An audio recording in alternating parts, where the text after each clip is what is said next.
Welcome back to my channel. आज हम solve कर रहे हैं 8वां पेपर एमपीपीएससी का ये पेपर है। ठीक है, हम वो पेपर सॉल्व करते हैं जो एमपीपीएससी में ऐसे एग्जाम्स हैं जिनमें 2 पेपर होते हैं, पेपर 1 और पेपर 2। पेपर 1 जिसमें एमपी का होता है उसी को हम सॉल्व कर रहे हैं। ये पीवाईक्यू है, एमपी के एग्जाम में आया हुआ है एमपीपीएससी के में, उसको हम सॉल्व कर रहे हैं। ठीक है, इससे पहले हम 7 पेपर सॉल्व कर चुके हैं, ये हमारा 8वां पेपर है। चलिए आगे बढ़ते हैं।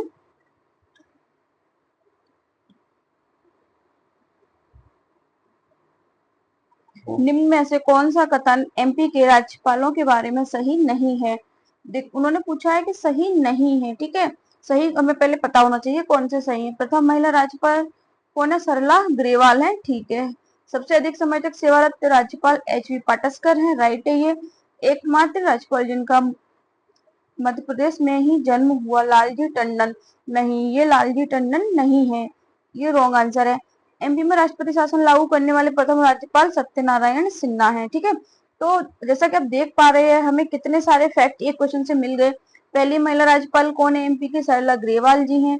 दूसरे सबसे ज्यादा टाइम तक जो कार्यरत हैं, जिन्होंने सबसे ज्यादा टाइम तक काम किया है, वो कौन से राज्यपाल हैं? एच.वी. पाटस्कर हैं। और एमपी में राष्ट्रपति शासन लागू करने वाले पहले राज्यपाल, यानी कि एमपी में कितनी बार राष्ट्रपति शासन लागू किया गया आपको पता होगा, 3 बार किया जा चुका है। तो उनमें से ऐसे पहले कौन से जिन्होंने पहली बार लगाया था? उस टाइम पे राज्यपाल कौन थे? सत्यनारायण सिन्हा थे। ठीक है, आगे बढ़ते हैं। मध्य प्रदेश की वर्तमान विधानसभा में कितनी महिला विधायक हैं? तो ये पिछला डेटा उन्होंने पूछा है, इस टाइम पर गाइस 27 है। ठीक है। एमपी पंचायती राज एवं ग्राम स्वराज अधिनियम 1993 कब लागू हुआ? कभी कभी देखो इस अधिनियम का इन्होंने नाम दिया हुआ है ना, कभी कभी नाम भी पूछ लेते कि क्या नाम था। इसका पूरा नाम था मध्य प्रदेश पंचायती राज एवं ग्राम स्वराज अधिनियम 1993। पहले इसका नाम जो था ये पंचायती, देखो आप देखोगे इसमें बड़ी की मात्रा पंचायती राज है, लेकिन इसमें इन्होंने संशोधन किया एक बार और इसका नाम हो गया एमपी पंचायत राज। पंचायती को उन्होंने पंचायत राज कर दिया था। ठीक है, तो ये आपको पता करना है कि ये संशोधन कब हुआ था। तो इन्होंने पूछा कब लागू हुआ, तो हम बताएंगे इसका आंसर। 1 मिनट नीचे है, नीचे छुप गया। कब लागू हुआ? 25 जनवरी 1994 को लागू हुआ। अब देखो इस रिलेटेड मैं आपको और क्वेश्चंस बताती हूँ। यदि वो पूछे कि विधानसभा में लागू हुआ मतलब क्या हुआ? विधानसभा से पहले पारित हुआ होगा। ठीक है, विधानसभा से पहले, विधानसभा में सबसे पहले क्या होगा? पेश किया गया होगा, रखा गया होगा, फिर पारित हुआ होगा, फिर राज्यपाल की अनुमति मिली होगी, क्योंकि देखो एमपी लिखा है ना इसके आगे, तो राज्यपाल की अनुमति मिलेगी, यानी कि स्टेट का हो गया। यदि यहाँ पर राष्ट्रीय लिखा होता या पंचायती राज अकेला लिखा होता तो किससे अनुमति मिलती? फिर वो राष्ट्रपति से मिलती। यहाँ पर राज्य का है तो कौन अनुमति देंगे? राज्यपाल देंगे। तो विधानसभा में कब रखा गया है ना, मतलब पेश कब हुआ था? तो ये हुआ था 29 दिसंबर 1993। ये डेट भी आपको ध्यान रखना है, ये बहुत इंपोर्टेंट डेट है। ठीक है, और विधानसभा से पारित कब हुआ? तो पारित हुआ 30 दिसंबर 1993। आप देखोगे एक दिन में ही पारित कर दिया, मतलब एक दिन रखा, नेक्स्ट डे ही इसको पारित कर दिया गया। फिर राज्यपाल के हस्ताक्षर कब हुए इस पर, यानी राज्यपाल का अनुमोदन कब मिला? तो 24 जनवरी को मिला 1994, क्योंकि देखो दिसंबर के बाद में जनवरी आया, मतलब नेक्स्ट ईयर लग गया, तो 1994 में हुआ। और लागू कब हुआ? इसके जस्ट एक दिन बाद ये लागू भी हो गया, 25 जनवरी 1994 को ये लागू हो गया। ठीक है, तो आपको ये फैक्ट जरूर याद रखना है। ये क्यों याद रखना है? क्योंकि देखो यूनिट 9 और 10 जो है ना, उनमें से एक में ये दिया हुआ है पंचायती राज मध्य प्रदेश का, और जो पहला पेपर है एमपी का जो हमारा 50 मार्क्स का होने वाला है, 50 क्वेश्चंस का होने वाला है ना, उसमें भी पंचायती राज एक टॉपिक है। तो ये दोनों जगह हमारे लिए काम करेगा, तो हमें इसको अच्छे से याद रखना है। सिद्धेश्वर बाणगंगा मेला एमपी के किस शहर में आयोजित होता है? ये शिवपुरी में होता है। ये फैक्चुअल क्वेश्चन है। ठीक है, वर्ष 2022 में मध्य प्रदेश राज्य स्तरीय आदिवासी गौरव दिवस किस स्थान पर मनाया गया? शहडोल में मनाया गया। ये उस टाइम का करंट अफेयर का क्वेश्चन था। 2011 की जनगणना के अनुसार मध्य प्रदेश के बालाघाट जिले का लिंगानुपात क्या है? एमपी में देखो यहाँ भी थोड़ा देख लिया करो। इन्होंने 2011 की पूछी है, क्या है किसी क्वेश्चन में किसी पेपर में ना क्वेश्चन टफ करने के लिए ये 2001 की जनगणना भी पूछने लगे हैं। तो हमें 2011 की जनगणना के अकॉर्डिंग ये पता होना चाहिए कि सबसे ज्यादा लिंगानुपात किस जिले का। ये सबसे इजी क्वेश्चन है, तो बालाघाट का है। कितना है देखो, बालाघाट आपको याद रखना है, सबसे ज्यादा है बालाघाट का। और कितना है ये भी याद रखना है, 1021।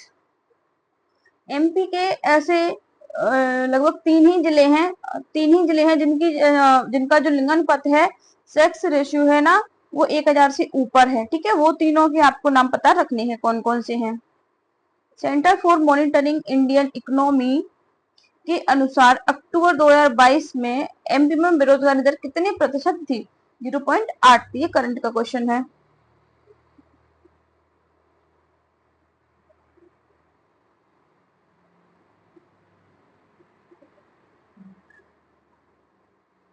मध्य प्रदेश में मुख्यमंत्री उद्यम क्रांति योजना किस वर्ष लागू की गई? 2022 में की गई थी। ठीक है, ये जो क्वेश्चन है ना, हमने पिछले पेपर में भी डिस्कस किया, तो उसमें इस योजना के फीचर्स भी थे कि एज क्राइटेरिया क्या होना चाहिए, है ना, और इनकम कितना होना चाहिए, और किस प्रोसेस के थ्रू ये काम करेगी, ये सारा कुछ उसमें दिया हुआ था। तो आप पिछला पेपर इसके लिए देख लीजिए, पिछला वीडियो 7 या 6 नंबर का होगा। भारत की कुल जैविक खेती में मध्य प्रदेश का योगदान कितना है? 40% से अधिक है। अब ये बताइए, आपके जो एमपी की जैविक नीति है ना, वो किस ईयर में बनाई गई? ये आया हुआ क्वेश्चन है। ठीक है, जलवायु की विविधता के आधार पर मध्य प्रदेश राज्य को कितने जलवायु क्षेत्रों एवं फसल क्षेत्रों में बांटा गया है? तो ये हमने ज्योग्राफी की एमपी की जब क्लास की थी, उसमें भी इस क्वेश्चन को हमने पढ़ा हुआ है। तो 11 जलवायु क्षेत्र और 5 फसल क्षेत्र। कितना? 11 जलवायु क्षेत्र, 5 फसल क्षेत्र। कहीं कहीं पर 7 फसल क्षेत्र भी किसी किसी बुक में दिए हैं, लेकिन आप उसको ध्यान से पढ़ना, वो फसल क्षेत्र नहीं है। ठीक है, फसल क्षेत्र एमपी में 5 ही है। ज्वार का क्षेत्र ज्वार गेहूं का, चावल का चावल ज्वार का, और अकेले गेहूं का, ये 5 ज्वार वो फसल क्षेत्र हैं एमपी के अंदर, और 11 जलवायु क्षेत्र हैं। ठीक है, ग्लासगो में आयोजित संयुक्त राष्ट्र जलवायु शिखर सम्मेलन में किस गैस के उत्सर्जन को कम करने पर सहमति बनी? मीथेन। कौन सी गैस थी? मीथेन थी।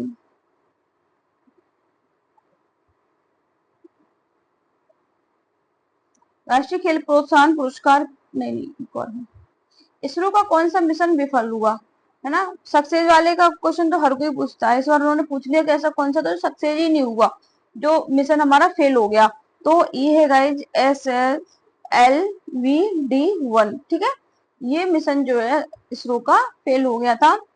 इसरो की स्थापना कब हुई थी, ये आपको पता होना चाहिए। मौलाना अबुल कलाम आजाद ट्रॉफी प्रदान की जाती है। एक मिनट ना, इससे पहले मैं आपको क्वेश्चन बताती हूँ। देखो, ये क्वेश्चन पूछा इन्होंने इसरो का, हमें पता होना चाहिए चंद्रयान के बारे में भी। Chandrayaan first, second, third. ठीक है, चंद्रयान हो गया। आदित्य मिशन के बारे में बताना चाहिए, आदित्य L1, कि ये कब लॉन्च हुए थे और कब ये अपनी कक्षा में पहुंचे थे। मौलाना अबुल कलाम आजाद ट्रॉफी प्रदान की जाती है शिक्षा मंत्रालय द्वारा। आपको पता होगा कि जो मौलाना अबुल कलाम आजाद जी जो थे ना, ये स्वतंत्र भारत का जो मंत्रिमंडल था, उसमें ये शिक्षा मंत्री भी थे, तो शिक्षा मंत्रालय द्वारा प्रदान की जाती है, यानी कि इसको आप रिलेट कर सकते हो। ठीक है, शिक्षा से रिलेटेड कामों में इस ट्रॉफी को प्रदान किया जाता है। राष्ट्रीय खेल पुरस्कार किस वर्ष आरंभ किया गया? 2009 में। ये हम 2-3 बार डिस्कस कर चुके हैं, इसको रिपीटेड क्वेश्चन है। आहार अनुदान योजना मध्य प्रदेश शासन के किस विभाग द्वारा संचालित की जाती है? जनजाति कार्य विभाग।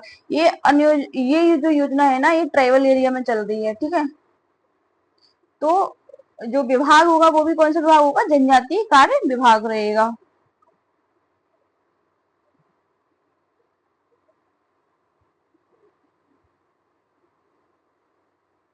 एमपी राजस्व विभाग कौन सी योजना चला रहा है? ठीक है, राजस्व विभाग द्वारा कौन सी योजना चलाई जा रही है? राजस्व विभाग ज्यादातर ऐसी योजनाएं चलाता है जो कृषि से रिलेटेड हो, है ना, पंचायतों से रिलेटेड हो, कृषि से रिलेटेड हो। तो मुख्यमंत्री किसान कल्याण योजना, तो मैंने पिछले लेक्चर में इसकी आपको डेट भी बताई थी कि ये किस डेट से चल रही है। और ये भी बताया था कि ये इंपॉर्टेंट योजना है, ये क्वेश्चन कभी भी आ सकता है, ये जो स्कीम है ना कभी भी पुरानी नहीं होने वाली। तो मुख्यमंत्री किसान कल्याण योजना, इसमें किसानों को 4,000 रुपए दिए जाते हैं, 2,000 रुपए की किस्त दी जाती है, दो, ठीक है। अंतरराष्ट्रीय ख्याति प्राप्त आयरन नेल आर्टिस्ट कौन है? वाजिद खान है। कौन है? नेल आर्टिस्ट वाजिद खान है। नेल आर्टिस्ट का मतलब ये नहीं है कि नेल पे पेंटिंग बना रहे हैं, नहीं, नेल मतलब होता है कील, ये ना कीलों की सहायता से पेंटिंग अपना वर्क बनाते हैं, आर्ट बनाते हैं, नेल आर्ट, ठीक है। सोनगिरी स्थित है, कहाँ पे है सोनगिरी? दतिया में है, एक तीर्थ स्थान है ये, सोनगिरी दतिया में। सारू मारू की गुफाएं कहाँ पे हैं? सीहोर में है, ठीक है। पन्ना स्थित कौन सा मंदिर जो है रोमन वास्तुकला से प्रेरित है? बलदेव जी मंदिर। कौन सा मंदिर? बलदेव जी मंदिर। किस शैली बना हुआ है? रोमन शैली में ये बना हुआ है।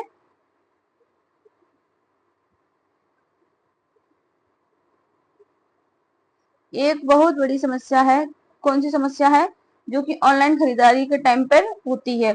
एक तो ग्राहक के लेन देन की सुरक्षा, कभी कभी आप देखते हो कि हैक हो जाता है हमारा मोबाइल, ठीक है, तो हमारा अकाउंट में जो भी पैसा होता है वो चला जाता है, इस टाइप की आपने चीजें देखी होंगी। और जो अपन खरीद रहे हैं जो भी प्रोडक्ट, उसकी क्वालिटी का इशू रहता है, कभी कभी हमें दिखता कुछ और है। आप देखोगे जैसे फ्लिपकार्ट या मिंत्रा मीशो से हम कुछ मंगाते हैं, है ना, वो आपने रील देखी होगी ना, ऑनलाइन कोई प्रोडक्ट मंगाया तो उसमें दिखाते हैं वो प्रोडक्ट को, फिर रियलिटी में दिखाते हैं। तो ऐसा हो जाता है, हमें दिखता कुछ है और हमारे पास प्रोडक्ट किसी लो क्वालिटी का वो लोग भेज देते हैं। तो ये दोनों चीजें। सरकार की centralised public grievance redress monitoring system द्वारा शिकायत निवारण के लिए किन मुद्दों को नहीं लिया जा सकता? देखो, अब आप देख सकते हो आरटीआई वाले मामले तो आ ही नहीं सकते, क्यों? क्योंकि आरटीआई तो एक अलग बना हुआ है ना, आरटीआई में तो खुद ही एक सूचना मांगने का एक एक्ट है ये।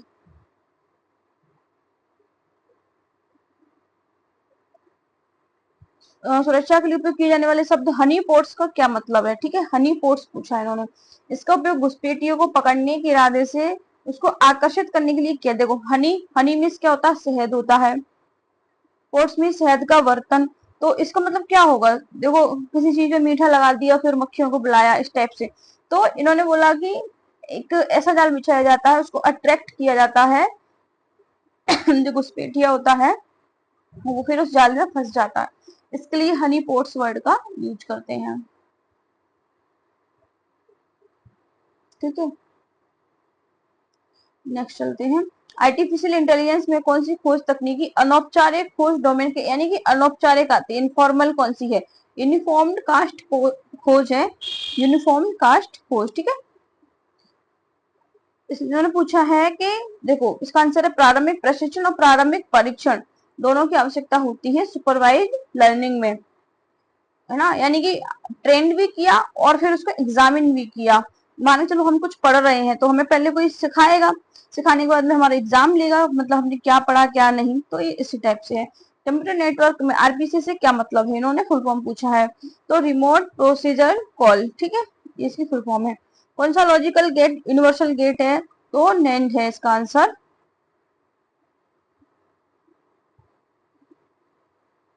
स्कारा शब्द का क्या अर्थ है? Selective compliance assembly robot arm, ठीक है, स्कारा का ये फुल फॉर्म है। सूचनाओं के आदान प्रदान की फुल डुप्लेक्स मोड से क्या समस्या? आज पीडीएफ को स्क्रॉल करने में कुछ इश्यू हो रहा है, तो आप अभी इसको इग्नोर कीजिए, नेक्स्ट वीडियो में इसको ठीक करती हूँ, ठीक है।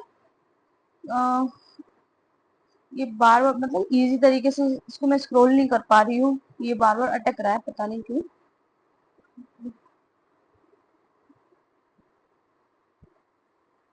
सूचनाओं के आदान प्रदान की फुल डुप्लेक्स मोड से क्या समझते हैं? फुल, देखो इसमें दो, उसमें तीन टाइप रहते हैं। एक सिंगल डुप्लेक्स रहता है, मैं आपको बताती हूँ, सिंगल डुप्लेक्स है ये, देखो यहाँ मैं लिख रही हूँ सिंगल डुप्लेक्स। इसमें क्या होता है कि मैसेज जो है सिर्फ एक ही तरफ से जा सकता है, ठीक है, एक ही तरफ से जा सकता है, दूसरी तरफ से मैसेज नहीं आ सकता। लाइक रेडियो, रेडियो में आप देखोगे कि एक ही साइड की चीजें सिर्फ हम सुन सकते हैं, अपनी कोई बात हम उस साइड में नहीं रख सकते।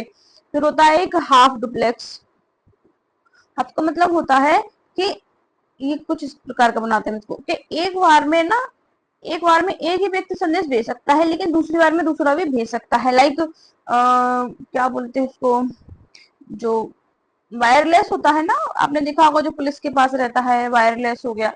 उसमें क्या होता है कि एक साइड से आपने मैसेज भेजा तो एक व्यक्ति सुन लेगा, लेकिन दूसरा भेजेगा तो पहली साइड वाले को रुकना पड़ेगा, ठीक है। तो एक बार वो एक तरफ से मैसेज आएगा, फिर दूसरी बार दूसरी तरफ से जाएगा, एक साथ दोनों नहीं जा सकते। और फुल डुप्लेक्स होता है जैसे कि एक बार में आप भी भेज सक रहे हो और उधर से भी आप आ रहा है, ठीक है, दोनों एक बार में भेज पा रहे हैं। यानी कि देखो, भेजने वाला क्या होता है, सेंडर, और प्राप्त सेंडर हो गया, और प्राप्त करने वाला क्या होता है, रिसीवर। जैसे मोबाइल है तो मोबाइल पे आप इधर से भी आप बोल सकते हो, उधर से भी आप बोल सकते हो, दोनों एक साथ बोल सकते हो, कोई इश्यू होता है, नहीं होता। तो ये है फुल डुप्लेक्स का एग्जाम्पल आपके लिए, ठीक है।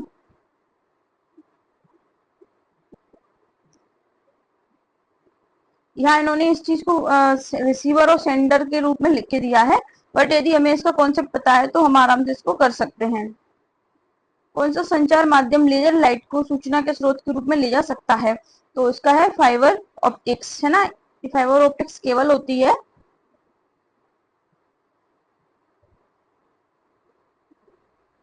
छिंदवाड़ा जिले के पातालकोट की भारिया जनजाति के कृषि देवता कौन है, भीमसेन। देखो, भारिया जनजाति जितने भी हमने पेपर सॉल्व किए ना, ये मान के चलिए आप, हर एक पेपर में भारिया जनजाति आ ही रही है। तो सबसे पहले ये कहाँ पाई जाती है, ये पाई जाती है छिंदवाड़ा में। छिंदवाड़ा में स्पेसिफिक रीजन कहाँ, पातालकोट में। छिंदवाड़ा में भी कहाँ पाई जाती है, पातालकोट में, ठीक है। और इन्होंने पूछा इनके कृषि देवता कौन है, भीमसेन। कौन है इनके कृषि देवता, भीमसेन है। गोंड जाति अपने आप को क्या मानती है, ये कोई तोड़ मानती है। ये आप कोई भी ट्राइबल वाली बुक पढ़ोगे, यानी कि जिसमें जनजाति है, एमपी के टाइप पढ़ोगे, तो उसमें आराम से सबसे पहले पेज पर ये क्वेश्चन मिल जाता है कि गोंड जनजाति अपने आप को क्या मानती है, कोई तोड़ मानती है। निम्न में से किसकी स्मृति स्वरूप मार्च 1988 को डाक टिकट जो है जारी किया गया था, तो ये अवंतीबाई की स्मृति में जारी इसको किया गया था। बुंदेलखंड का आलाखंड काव्य किस सुप्रसिद्ध लेखक की रचना है, जगनिक की है। आलाखंड का किसने लिखा है, जगनिक ने लिखा है। प्रजामंडल के चुनाव कब संपन्न हुए थे, तो 1939 में ये हुए थे, ठीक है, भोपाल में। 1939 में भोपाल में हुए थे।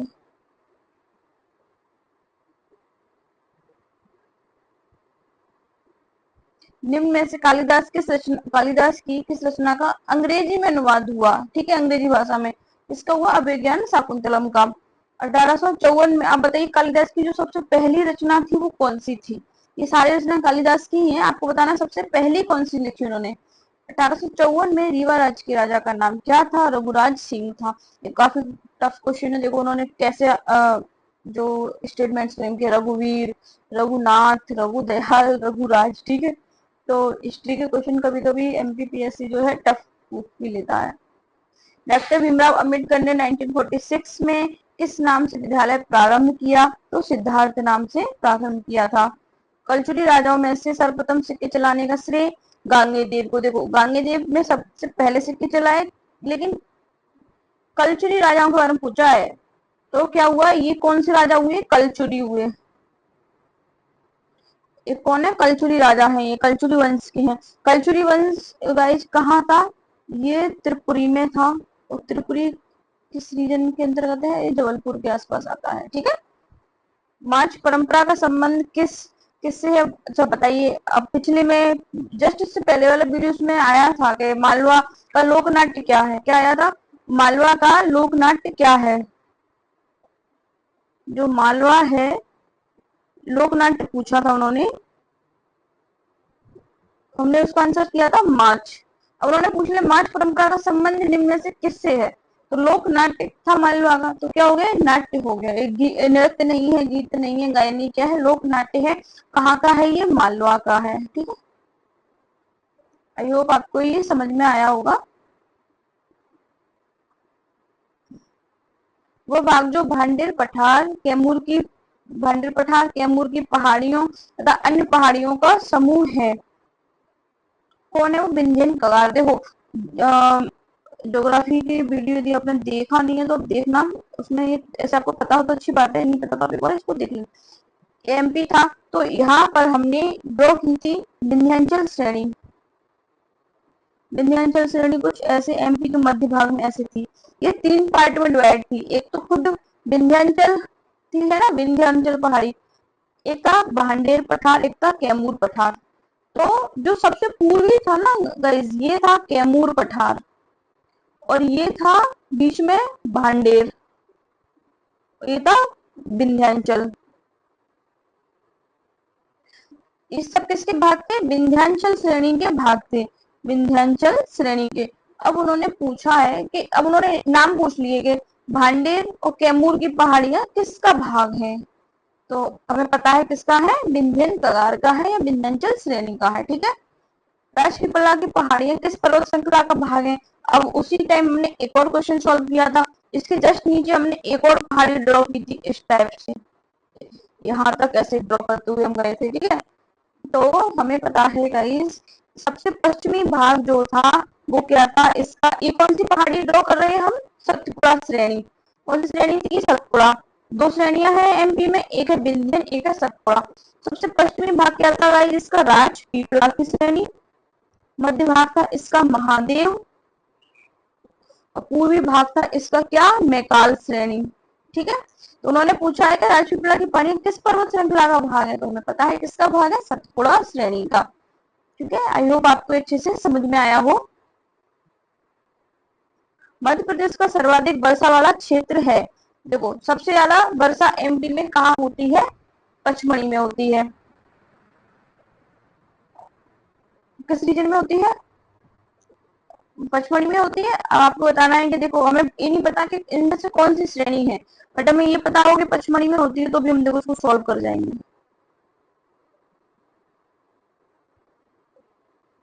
ठीक है।